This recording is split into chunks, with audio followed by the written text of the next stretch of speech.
There's a commander deck that took me a couple years to refine and I love playing.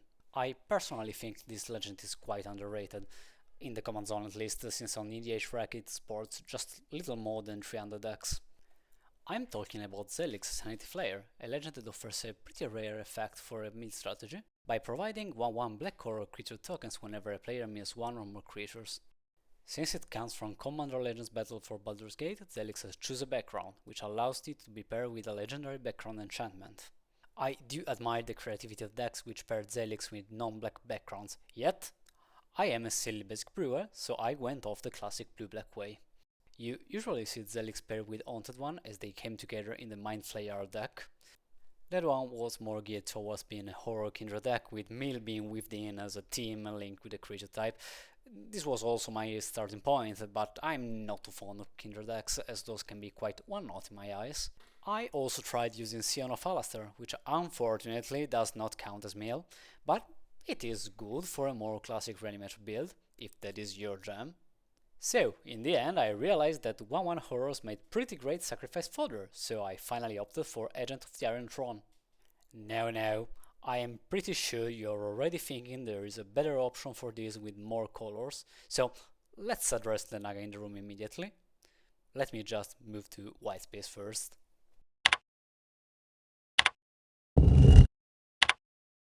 So, yes, Sidisi Brute Tyrant, she has green, makes bigger tokens, sees Surveil and all other ways of moving cards from the library to the graveyard. Great.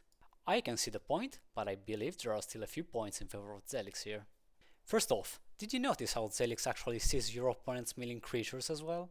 This opens up different synergies that can be quite interesting. Cards that mill everybody get stronger, so Ruin Crab becomes viable, and Seal the Necropolis is a valid option, and Winds of Rebuke can get you full tokens with your interaction. Even a lowly creature like Icon Lecturer can find its place in this deck. To give you another notorious example, Mesmeric Orb becomes wildly stronger. Each permanent that untaps will put a Mesmeric Orb trigger on the stack, each of them counting as a different instance of mill. The result? You will create one Aurora token for each creature card milled with Mesmeric Orb.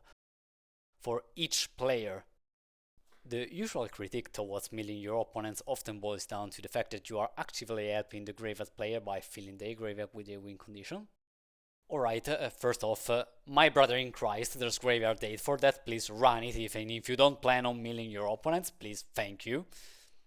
Secondly, look at it from another perspective. As much as you may be helping them, they are helping you. It's more akin to a symbiotic relationship. Moreover, Zelix does not specify that you specifically need to be the source of mill. So when the Teval player starts milling their own deck, you are hopefully getting some free tokens there. Another, dare I say, bigger strength of Zelix lies in the possibility of having a background in the command zone which Sidisi does not have.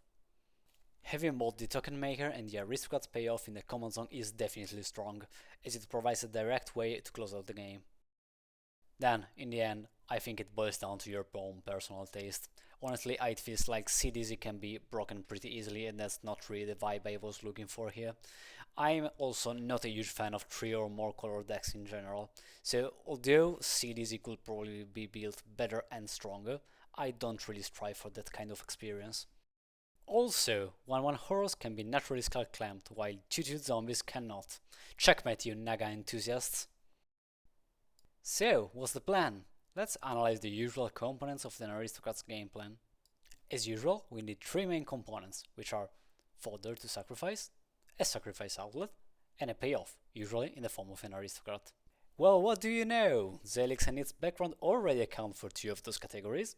We just need to find a sacrifice outlet and use mill as the connective tissue that weaves all of these components together, spawning more fodder and filling our graveyard with good reanimation targets.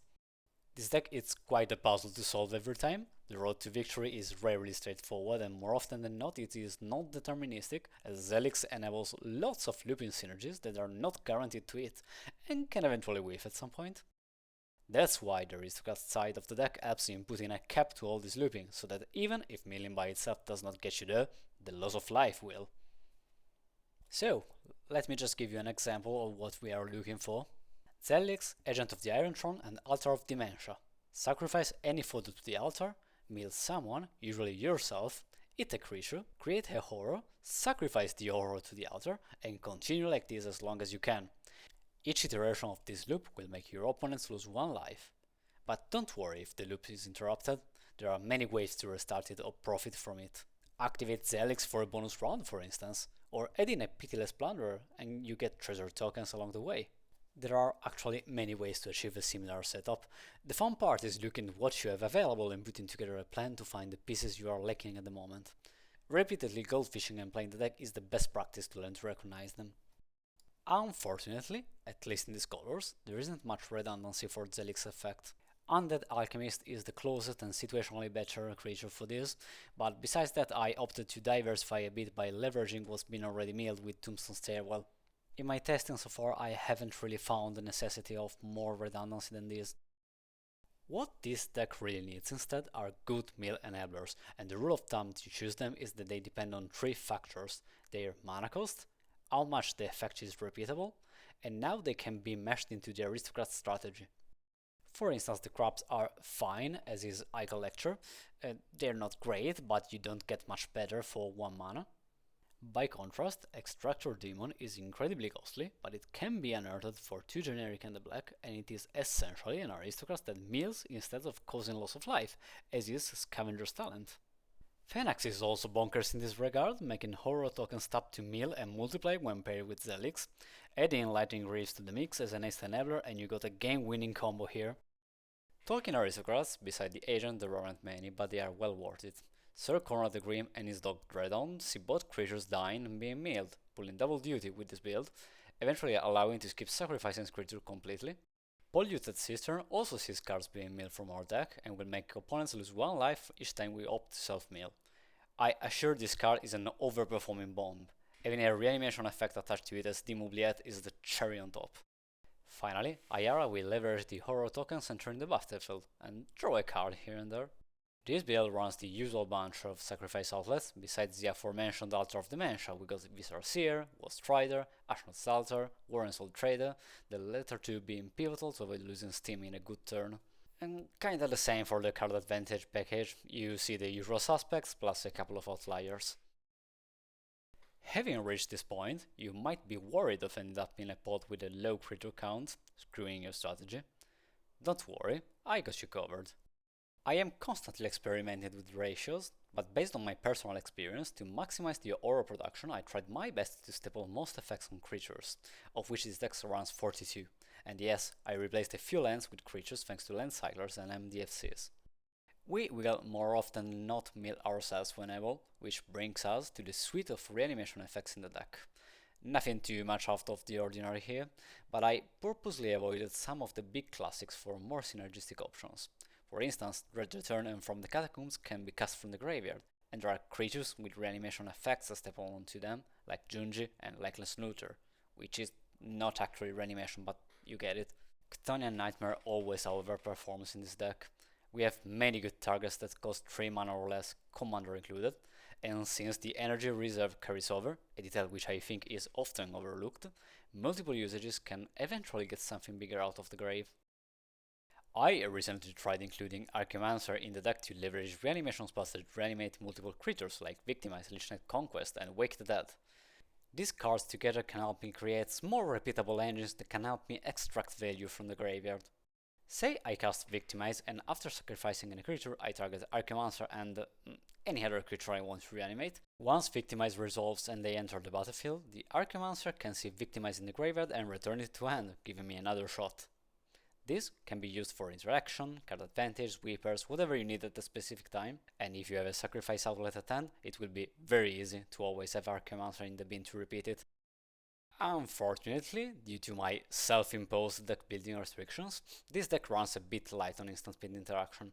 I stapled most of it on creatures, possibly with flash, yes, counter spells as well. As I already mentioned, I'm constantly experimenting with ratios, so see what works for you.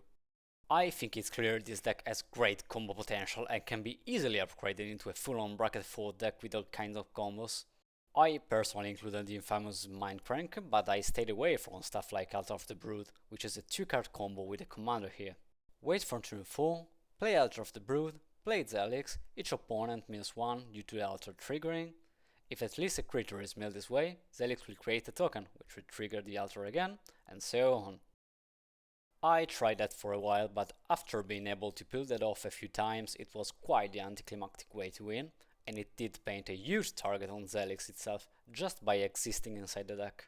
With the advent of commander brackets, I was aiming for bracket 3 placement, so it was finally sacked.